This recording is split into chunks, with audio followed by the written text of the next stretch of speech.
ভারতীয় প্রধানমন্ত্রী নরেন্দ্র মোদীর উপর ক্ষিপ্ত ইউনূস সরকারের উপদেষ্টারা। ভারতের পররাষ্ট্র সচিব কয়েকদিন আগে বাংলাদেশ সফরে এসেছিলেন। সেই পররাষ্ট্র সচিব মিশ্র ভারতে ফেরত যাওয়ার পরে ইউনূস সরকারের উপদেষ্টারা বলছিলেন তাদের সাথে নাকি ভারত সরকারের অবস্থায় উন্নতি ঘটছে। কিন্তু বিজয় দিবসকে কেন্দ্র করে নরেন্দ্র মোদী এক্স হ্যান্ডেলে যা লিখেছেন তাতে করে ইউনূস সরকারের প্রতিক্রিয়াতে সেই উন্নতি ভেস্তে গেল।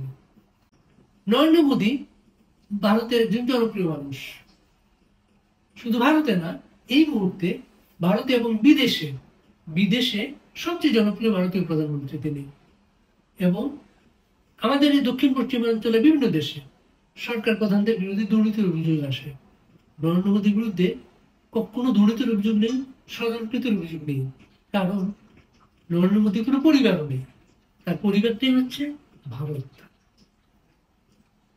ভারতীয় মোদী ভারতীয়দের মতোই কাজ করেন, কিন্তু বাংলাদেশের প্রধানমন্ত্রী না, আর বাংলাদেশও ভারতের কোনো রাজ্য না। ভারতীয় মোদী বিজয় দিবসে তার সেনাবাহিনীর সাফল্যকে উজ্জ্বল করে লিখেছেন। এটা কিন্তু হঠাৎ করে না, প্রতি বছর ভারতীয়রা আমরা যখন 16 ডিসেম্বর বিজয় পালন করি, তারাও কিন্তু 16 ডিসেম্বর তারা ইস্টার্ন কমান্ডে বিজয় পালন করে। কারণ ভারতীয় বাহিনী 71 সালে বাংলাদেশ যুদ্ধে তাদের চিরশত্রু পাকিস্তানি বাহিনীকে হারিয়েছে। এখন মোদীর সমালোচনা করতে গিয়ে আমাদের উপদেষ্টারা কি করবেন? আমাদের উপদেষ্টারা পাকিস্তানি বাহিনীর নামটা পর্যন্ত উল্লেখ করেন নাই, হানাদার বাহিনী বলেছেন। তারা পাকিস্তানপন্থী, তারা আবার প্রমাণ রাখলেন। তারা বাংলাদেশের বিজয়ের পিছনে আমাদের নেতা 71-এর নেতৃত্ব, আমাদের জাতির পিতা বঙ্গবন্ধু মুজিব কারো অবদান উল্লেখ পর্যন্ত করেননি। তারা নরেন্দ্র মোদী কি করেছেন তা নিয়ে ব্যস্ত। বাংলাদেশের জনগণ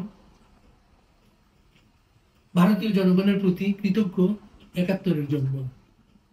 বাংলাদেশের 1 কোটি শরণার্থীকে যারা আশ্রয় দিয়েছে, বাংলাদেশের মুক্তিযোদ্ধাদের প্রশিক্ষণ, অস্ত্র সব ভারত দিয়েছে, এবং ভারতীয় হাজার হাজার সৈন্য 71-এ আমাদের স্বাধীনতার জন্য প্রাণ দিয়েছেন।